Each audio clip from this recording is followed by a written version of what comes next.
IVM.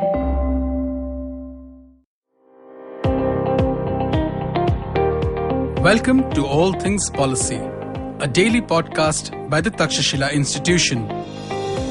We are a bunch of policy nerds based in Bengaluru, and we like bringing fresh perspectives to Indian affairs and Indian perspectives to global affairs. So grab a cup of coffee, sit back, and join us for today's chat. Hello everyone and welcome to All Things Policy. I'm joined today by Mr. Anand Arni and by Nitin Pai. And today's episode is really prompted by a piece that Nitin had written recently for Mint. And Nitin had argued that Indian intelligence agencies, and he did name Research and Analysis Wing, should monitor ecological threats as well as pandemic outbreaks like the coronavirus outbreak. And we'll have a link to Nitin's column in the description. But what I would like to do today is to get Mr. Anand Arni's take on this. Mr. Arni, as our regular listeners will know, knows a thing or two about RNAW. He worked there for decades. So I want to start with you, Mr. Anand Arni.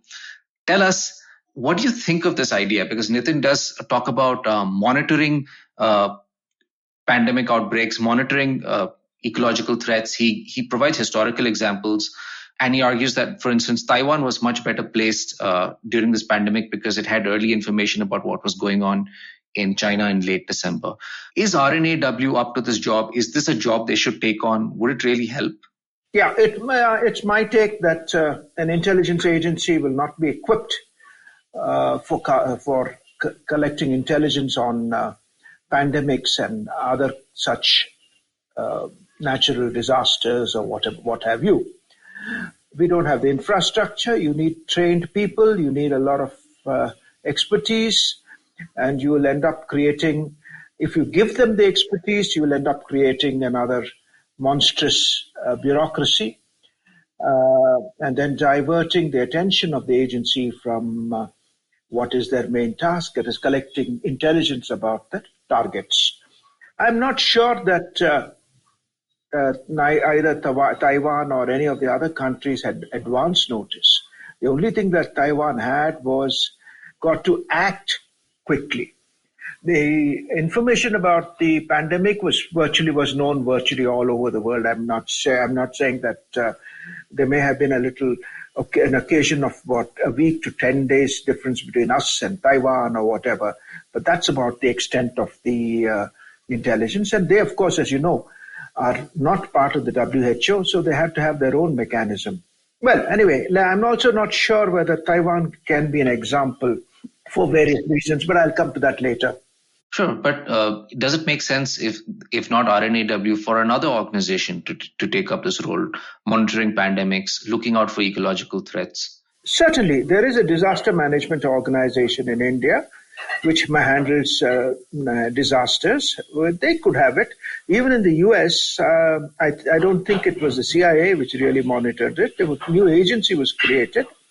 What has to be done is perhaps, like in the American system, though it is brought under the overall intelligence ambit, what you need to do is have a sort of a sieve where everything that comes to your notice about strange occurrences or whatever in this context is percolated down to an agency which has its own filters and decides what's important and what's not important and how do you analyze it. Is it man-made? Is it threat? Is there a possibility of this sort of a thing being replicated elsewhere, etc.?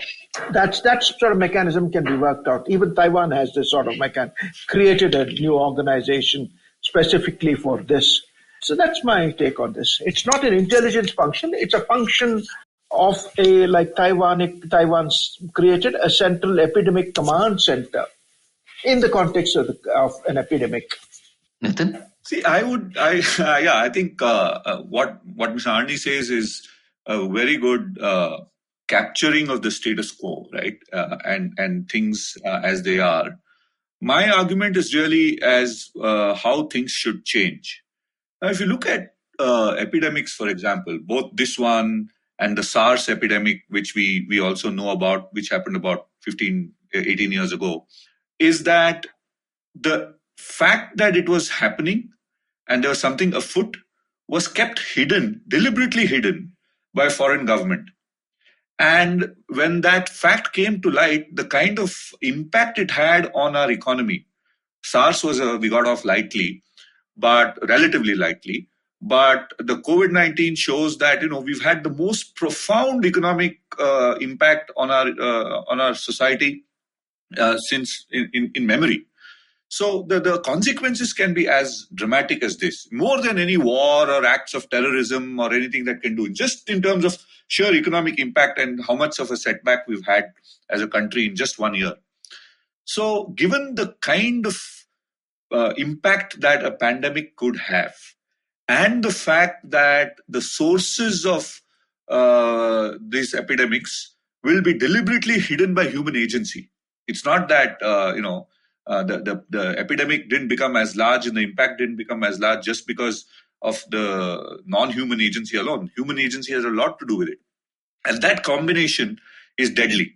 So who's best equipped to find out secrets which foreign governments would like to hide? Is it the Public Health Department of India, Ministry of Health? No. Is it the National Disaster Management Agency? The answer is no, because they don't have the mandate to do things outside. They don't have the resources to do things outside. The only agencies with the mandate to operate outside the borders of India and sniff out secrets which others would rather hide are our intelligence agencies. This would be the RNAW primarily, but also the others in our small intelligence community. And that is the reason why we want to get intelligence involved in this. Because if you ask the Ministry of Health, who also have public health officials, and there's actually an epidemic intelligence outfit in India. They have about 40 to 50 people under the epidemic intelligence program. But that's largely to domestic function to sniff out potential epidemics in the country and keep watch on them and so forth. It's a very domestic thing. Now, the Public Health Department is focused entirely on domestic surveillance. And as far as international reports, they rely on the WHO. Now, who is the WHO? The WHO is an international multilateral organization, and it only reports the facts which are given to it by the governments of the country where these things are happening. In this case, China, for example. China was hiding stuff, and they're not likely to have told the truth to the WHO, which meant that the information that our guys got was literally the kind of information that the Chinese wanted known, and everything that the Chinese wanted hidden was hidden until late January. So, stands to reason, we have no other choice but to task this to intelligence. Now, two things before I hand it back to you, Aditya, is that I think there is enough evidence that the CIA and the Taiwanese intelligence had some inkling of what's going on in Wuhan in early December. So that's a full month before things started happening. We got to know things. And even by going by the publicly known accounts, the Taiwanese were sniffing around social media, and they found out a blog by a Chinese whistleblower, on the 31st of December, and they imposed travel restrictions on the 1st of January. So they acted within 24 hours. And that managed to leave them relatively unscathed. There are just 700 cases of COVID in the whole of Taiwan, in a country of 24 million to this day. Okay, so they've done relatively well. Now, the CIA apparently put in a brief of this in President Trump's presidential daily briefings early in January. They don't tell you which date. And he apparently ignored it until the last week of January, when travel restrictions were put in place. And by that time, over 300,000 people had already traveled to the United States from China, which meant, by the time they shut the door, a lot of people had already moved in sufficient numbers to cause the threat. In an epidemic kind of a situation, every day matters, right? Because you have hundreds of flights and thousands of people moving around. So every day of advance warning helps in this case. And I think Taiwan, and to an extent the United States, had this information. Taiwan used it, and the United States didn't. Now, the history of intelligence agencies using this tracking pandemics is pretty old, but the most recent one I could track out was in the 1960s. The CIA was tracking pandemics. So they tracked something which they called the Mao flu, It was called the Hong Kong flu, but the Hong Kong guys were upset because they said it's not from us, it's from Canton. So why are you calling it a Hong Kong flu? So they called it the Mao flu in the 60s. And they had something called Project Impact, which started computer modeling of epidemic, both where it originates and around the world. So there is a history to this. Some other countries are doing this. And I argue that it's something which India should start doing. Yeah. But Nitin, I want to ask you, is this a question of looking specifically for pandemic threats or ecological threats, or is it simply that these intelligence agencies just had good networks in China and so were able to spot a problem early? I mean, so it's both. Hypothetically, it's both, because that's the reason why. That's the other reason why it's good for intelligence agencies to do this, because they already have established networks of surveillance, right? They have established networks of informers, all the fancy stuff that they do to keep an eye on things. They already have that network, right? So all you're now doing is getting that network to do something different and probably do something more, right? Because it's not just going to be, your traditional stuff, but you'll be doing additional stuff. And the benefit of that network really is to be able to cross-connect different things. For example, if you pick up a lot of administrative traffic from the health department in Wuhan using your existing, surveillance networks, which is what I think happened with Taiwan. Now I'm entirely in the zone of speculation, but I would guess that the Taiwanese intelligence agencies had ways to snoop on traffic happening within mainland China, and they detected bursts of traffic in the health authorities in Wuhan and thereabouts. And they decided that, something is fishy here, connecting the dots. And they were alert for it. And when the social media reports came, I think they connected the dots together and imposed a travel restriction the very next day. Because otherwise it looks pretty weird that you impose travel restrictions based on what you hear in social media, right? Even if it's from a whistleblower's site. So there must have been something which the spooks picked up through their existing networks, which helped them. So that's what I would suggest. See, the other thing is traditional intelligence is about human agency. So if you look at Mr. Arni's current and former colleagues, they would have been tracking targets which are of human agencies, terrorists, persons of interest, diplomats, spies, and so forth. And non-human agency is not something which really mattered to them. But now what you're saying is that non-human agency, the form of a virus or a bacterium or a climatic condition, is also something you need to keep an eye on. Because not just because it's non-human, because what happens is by the time it hits us as a threat, there is human agency involved.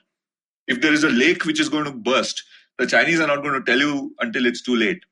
Or if there's a pandemic which is afoot, the country where it originates might not tell you until it's too late. So being able to sniff that out through the obfuscation created by human agents is the stuff of intelligence. So in that sense, I don't think it's any different in terms of the kind of tradecraft they need to have, but except that they need to chase a very different set of targets. So what you're saying is an intelligence agency cannot monitor the outbreak of a virus or some ecological disaster, but it can track the human reaction to it. I'm saying that it can. For example, given the tasking, given the resources and mandate, an intelligence agency can track epidemics also. The CIA has been doing it. That's what I'm saying. From the 60s, the CIA has actually done it.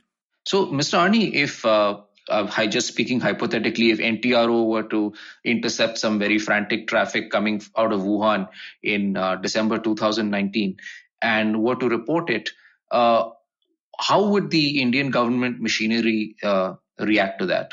Much the same way what Nitin has said. Yes, if there is anything untoward happening, definitely if it comes to the attention of the intelligence agencies, they would try to get to the bottom of it, find out what's happening. But that's a different thing. That's more of a different. You can't task an agency just to collect intelligence on epidemics. Next, where will you draw the line? Next, you'll be saying earthquakes and maybe plastic in the ocean. I'm being a little not sarcastic, but I'm being a little. I really don't have any explanation. But next, you'll say there's something climate change issues which are related to whatever issues, and it's RNAW's mandate. No, that's not really it. RNAW is there to, if you get into it, it is in a perfect world, it should know what the Chinese are up to. It should know what the Chinese leadership knows. And if they know, that should be communicated to the government of India, and thereafter you take your next steps. Now, just briefly on the Taiwanese thing, I don't think we should use Taiwan as an example.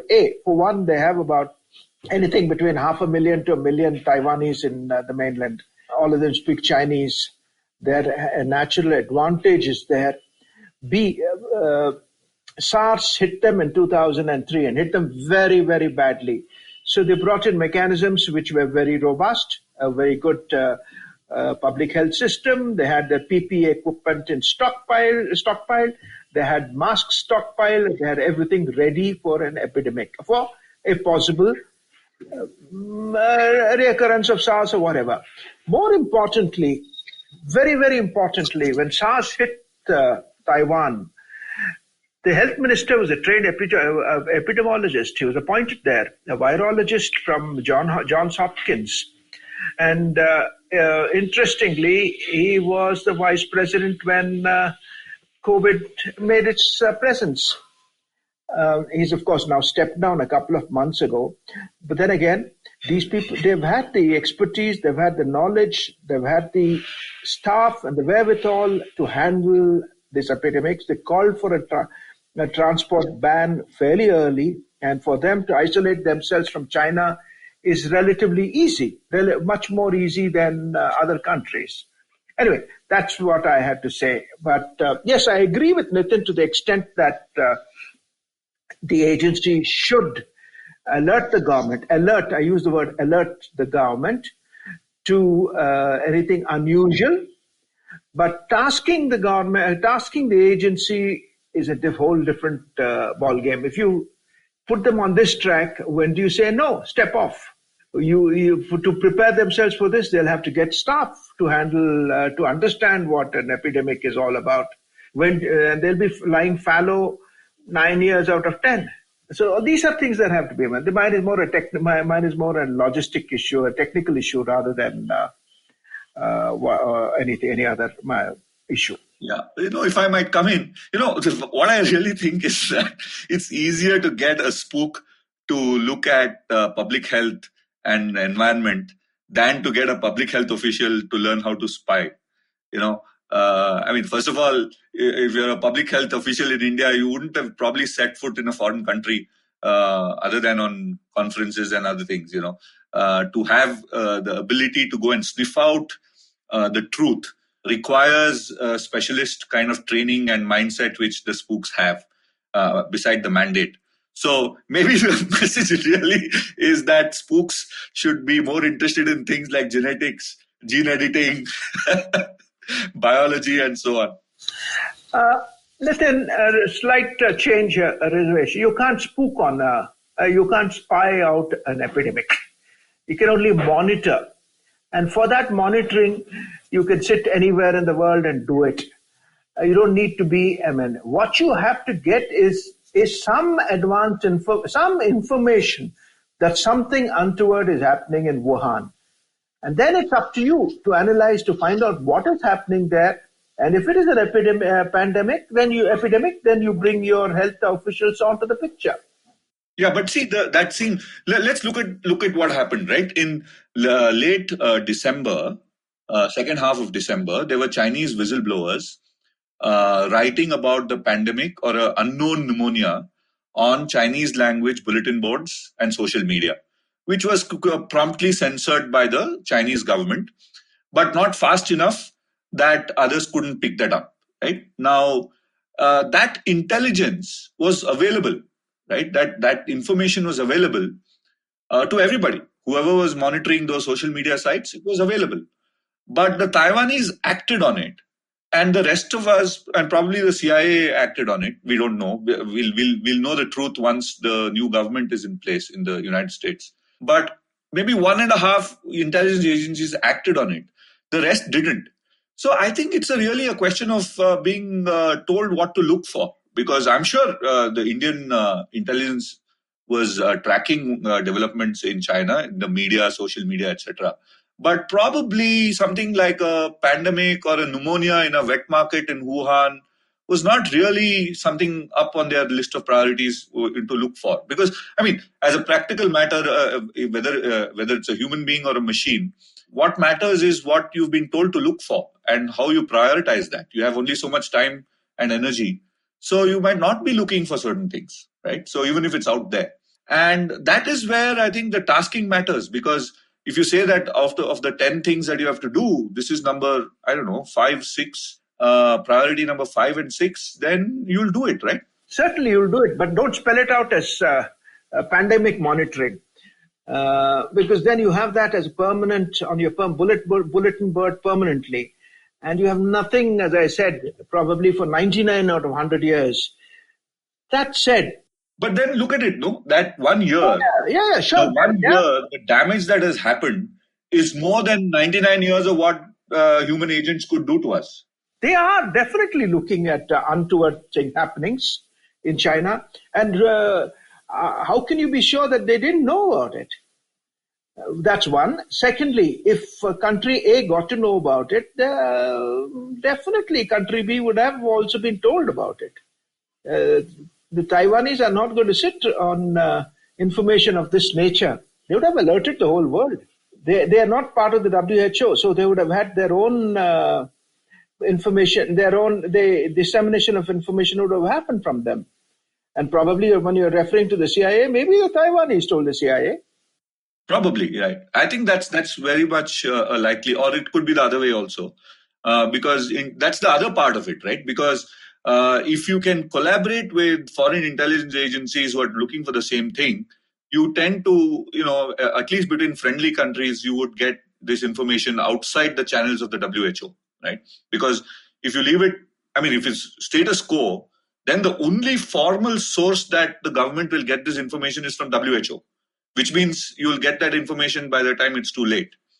Now, if you were to get it on an earlier basis, I think you have no choice but to, hang out with people who have the kind of information. In the intelligence world, this happens. Nobody's going to tell RNAW. WHO is not going to come around and tell them, look, RNAW, there's going to be a pandemic. At best, it will tell the government of India. But whoever has told the WHO, they also would probably need information, advance notice. That particular country would have alerted other countries, because it's not going to be a secret. Once it reaches the table of the WHO, all member countries are supposed to get to know.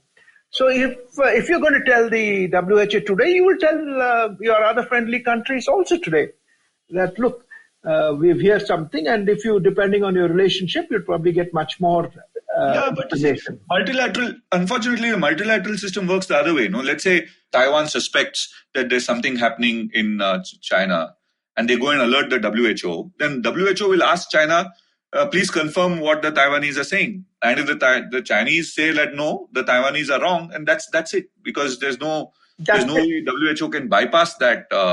That's it for WHO.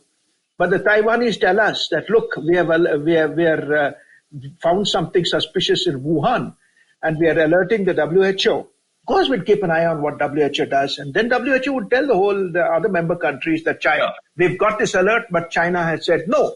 But that wouldn't stop us, because everybody's suspicious. No, but I know I am suspicious about international agencies in general and the WHO in particular, right? Because they have not distinguished themselves either in SARS or at this time by acting early. And as a bureaucrat, if I'm in the health ministry in India, I would be safe to follow what WHO tells me to do, right? I wouldn't be. My job would be at risk if I get a phone call from my friend in Taiwan who says, "Hey, look, there's something fishy going on. Imposed, airline passenger restrictions," right? Because on what basis did you make this call? By a government that you don't even recognize? So those are the difficulties. I think it's necessary, given the risk. Okay, and given the kind of impact something like this can have, or climate in the future, I think it's very, very important for us to have our own reliable, independent means of sussing out this information. And if you're saying that RNAW probably cannot do it, maybe it should be some other agency which is tasked with foreign intelligence, But then it means you're crossing lines, You'll have two agencies doing different things in foreign countries, which is not a good thing. I'm not saying that RNAW, I'm not saying that at all. I'm saying that they need to prioritize. I'm just saying that any such happening would be factored in. There's a thing called a station brief. Each station has a brief for it. And there would be these type of things, information that's there in that may not specifically say, look for a bug or look for a virus. I mean, you tell Mr. X from Punjab to go look for a bug, the virus will probably be faltering. No, what you got to do is keep an eye out for some untoward happenings, and that's when the notice boards, like you said, come into the picture. But in a perfect world, you have the resources, you have the ability, you have the language expertise, you can do it. But in a world which is largely imperfect, like we are all living in, we don't have that. We may not have that language expertise to watch a notice board in Wuhan or watch a thing. We'd be probably more interested in watching what's happening in Beijing or along the Ladakh border. So that's where your relationship with the Taiwanese or the Americans who have better resources comes into play. And I don't think, and I also know and believe in this context, it's just a 19 20 ka farak, that sort of a thing. The minute Taiwan announced its travel ban, we knew, the whole world knew that there was something happening. For a country like that to do that, we have to follow. And the difference was probably about 2 weeks at best. Between but 2 weeks, 2 weeks can make a huge difference. But let me just take you into another. No, I want to know this, right? Are you concerned that when you're sort of reluctant to say that RNAW should be tasked with this? Does your reluctance come from the fact that there is a resource limitation, or do you have other reasons to believe that? My reluctance comes in the context of when you say, okay, we know something untoward is happening in Wuhan. Now, how do we know it's a pandemic? It could well be some internal disturbance which the Taiwanese are trying to suppress. It could have been something else. Or if there is, or somebody has leaked poison gas and that's why people are keeling over and dying. You don't know. I mean, that sort of expertise you need from experts. I mean, you need people to analyze the information. That analysis cannot be RNAWs. Today it's pandemic, tomorrow it's something else. It's just an alert, early alert, a warning. Something is happening in Wuhan. This is what we understand. People are keeling over and dying. People are falling ill. Then you check whether it's chemical and bacteriological warfare, where you have a specialized agency to track that, or if it is pandemic, you tell if it is some disease, you ask the disease control people. Or if it's a natural disaster, you tell the disaster, ask whoever concerned, or ask the embassy. What have you guys heard? Then when I say embassy, I meant the diplomats. Try and check with the Chinese yourself. See what's happening. That's the stuff. Yeah, Mr. Arni, I think I completely agree with you when you say that, the person on the ground cannot possibly digest this information, cannot be an expert in everything. But there has to be that development of expertise, right? So let's say India had to monitor possible biological weapons production in adversary states. You would have to have people who understand what those facilities would look like, would have to understand what the technology is, what are the potential pathogens that they could be building, all of those things, right? So that expertise would come in somewhere, even if that expertise is only sitting in Delhi. Those people to make sense of it, should be there, right? So, intelligence agencies keep getting tasked with new things. The last 20 years, there's been so much focus on terrorism rather than, regular interstate matters, collecting information from people you have turned in other governments. There's been so much focus on terrorism. Now, that may that's obviously caused some problems for intelligence agencies. But they have adapted to it and done that, right? Yes, they have. And starting from your point one on chemical and bacteriological warfare, yes, there are special people with expertise to monitor it. There is a limited capability, I'm sure, within the agencies also. May not be. There would be chemists to understand all this. It's really not that sophisticated. There are people outside in the non-intelligence world who know about all this, and that's being pretty much done. What was the second part? I still missed that. Yeah. I was talking about terrorism. Yeah. Terror. I had this discussion just about 4 or 5 days ago with. I was on a panel with Sir David Omand, who was the head of the GCHQ and then Intelligence and Security Coordinator or something like that in the UK, and we did speak about how I'm a classicist. I believe in the old school that a human source is so much more important than all these technical gadgets. And so David did admit that to an extent. Definitely did admit it. My line is this: that if you pick up some information off the channels, so much all the good. When I say channels, I meant in the air. Very good. You picked it up. You picked up something fantastic, and you have used it. And you have, like in the case of some of the terrorists, including Mumbai, you knew there was some hostile intent because you're listening to them. But if you have a human source sitting pretty much as a secretary to Hafiz Syed, and he tells you before the event that these guys are planning something, that's a whole different game. That's what in the case of this epidemic also. In a perfect world, you would have somebody who would tell you that the Chinese leadership is now seized with this problem and they're deeply concerned and something is brewing. Or that is, if it is a natural disaster. If it's a man-made thing, they would have somebody to tell you, look, something like this is being planned. That's what intelligence is all about. That's my world. Nitin? Yeah, I just want to sort of take a step back and look at this, right? For anybody in the security community, whether it's intelligence or the armed forces or analysts even, we have had almost more than hundreds of years of culture looking at human agency. Because it was always the humans who were the bad guys, right after we became a settled civilization. Maybe when we were hunter-gatherers, we would still look at nature as a source of threat. But once we became settled societies, that's what, thousands of years, we've always looked at humans as the bad guys, right? Whether it's terrorism, whether it's war, whether it's political intrigue, whether it's revolution, internal rebellion, we've always focused the national security establishment of any country, and every country has looked mainly at human agency as a source of threat. And therefore, the countering that threat, the investments have been in countering or looking at that human agency, whether it's terrorism or foreign conspirators, etc.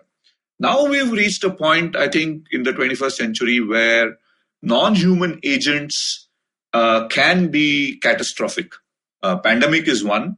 We haven't seen the first global climate disaster. It's a slow, all the air pollution and freak weather are all very localized, regionalized, but not global. But we haven't seen a large scale event which arises from a climate trigger. Now, just like the pandemic, a lot of these non-human agencies of threats would be a trigger. It could be the butterfly flapping its wings in the Amazon, causing a storm in Florida. That typical urban myth. It's something like that.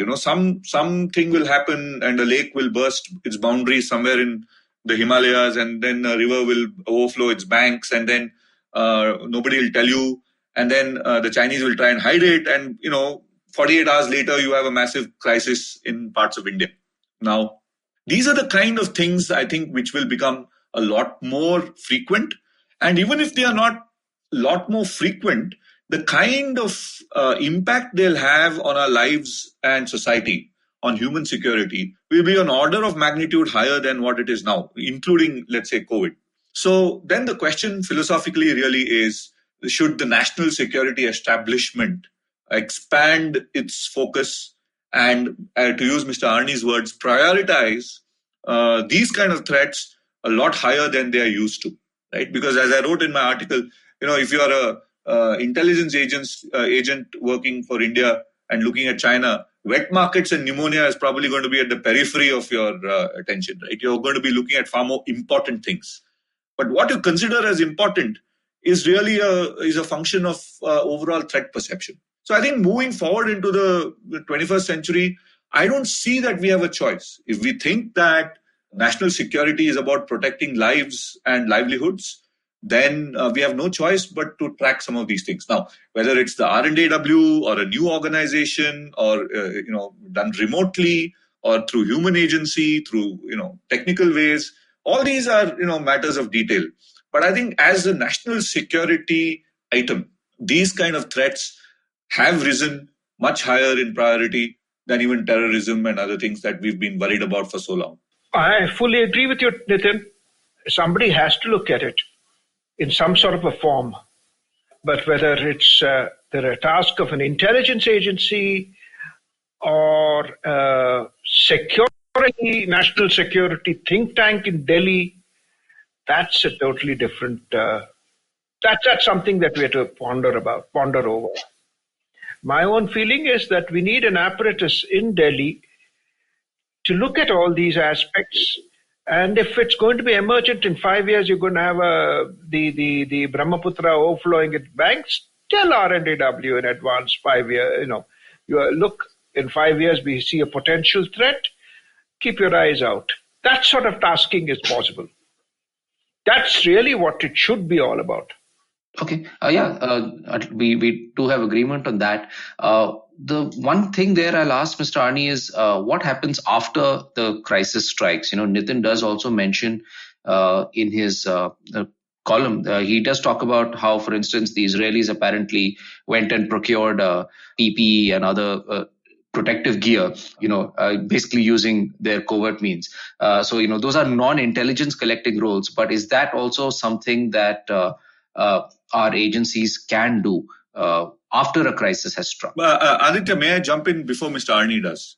Sure. See, I think what the Israelis did is that they are rumored to have, of course, procured a lot of the supplies before they went out of stock.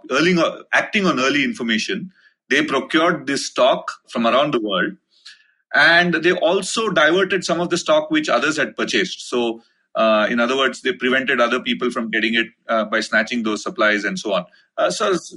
Mischievous ways of doing things. But, I don't think that an intelligence agency should take upon itself this kind of a role, procuring supplies and distributing supplies. Maybe, interdiction of supplies when it comes to the crunch. Yeah, when it comes to the crunch and you're by yourself. Yeah, yes. But in general, to play the role of logistics and procurement is not what I think intelligence agency should be doing. Yeah, I agree. And I don't think, a nation of 10 million? I don't think supplies would have been a major problem for them at all. You just have to pay a higher price, you'd have got what you wanted. And it's not fancy equipment that you're looking at, PPE. It just needed, you could have done it yourself. And I'm pretty sure Israel, with their fears of a chemical thing, would have had plants churning out these type of things, or at least plants which could easily churn out such stuff. A lot of hoo-ha is made of the Israelis, but leave that aside. In this case, the Taiwan example is better. They had been ready. They had kept themselves in readiness for something, for a repeat. They didn't anticipate something coming from China, but they were aware that pandemic, if it hits their shores, will devastate them. I think they suffered the highest mortality rate in the SARS thing. So they kept once bitten, twice shy sort of an answer. Okay, yeah.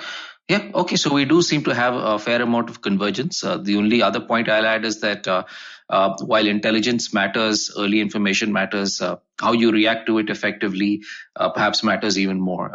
The intelligence is of no use if we don't respond adequately. On that note, thank you so much, Mr. Arni and Nitin. This has been a really interesting discussion. Please consider signing up for Takshashila's courses. Applications are now open and you can apply at www.takshashila.org.in/courses. If you liked our show, don't forget to check out other interesting podcasts on the IVM network. You can tune into them on the IVM Podcast app, ivmpodcast.com, or wherever you listen to your podcasts. You can also follow IVM on social media. The handle is at IVM Podcasts on Twitter, Facebook, and Instagram. And hey, if you'd like to dive into Takshashila's research on technology, strategy, and economic affairs, check us out at our Twitter handle at Takshashila INST or our website takshashila.org.in.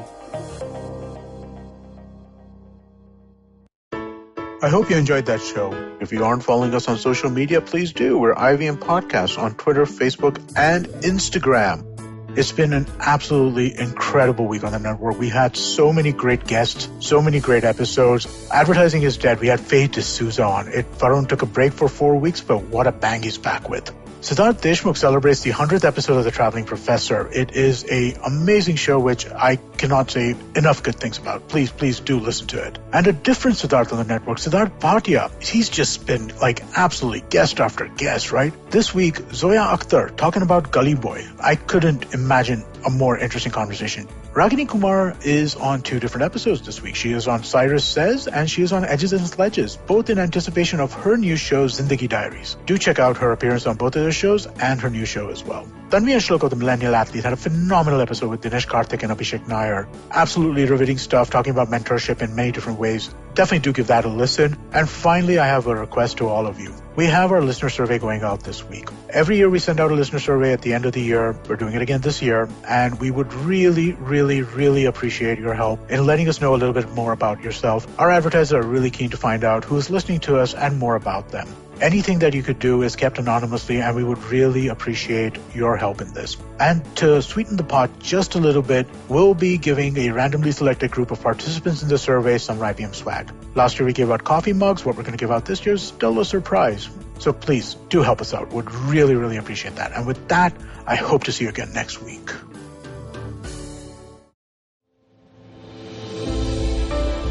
What are some of the radical changes that are now shaping our workspace? With physical distancing and heightened safety protocols being the norm, will technology finally make its large-scale entry to the workspace? Will design as we know it change for the long term? Is it possible for the Indian commercial real estate space to adopt a 360-degree approach to sustainability? Join our hosts at the Future of Space podcast by RMZ as we deliberate with industry leaders, analysts, and bright young minds on the way forward for the workspace given the new COVID normal. Tune in to the IVM Podcasts app or wherever you stream your favorite podcasts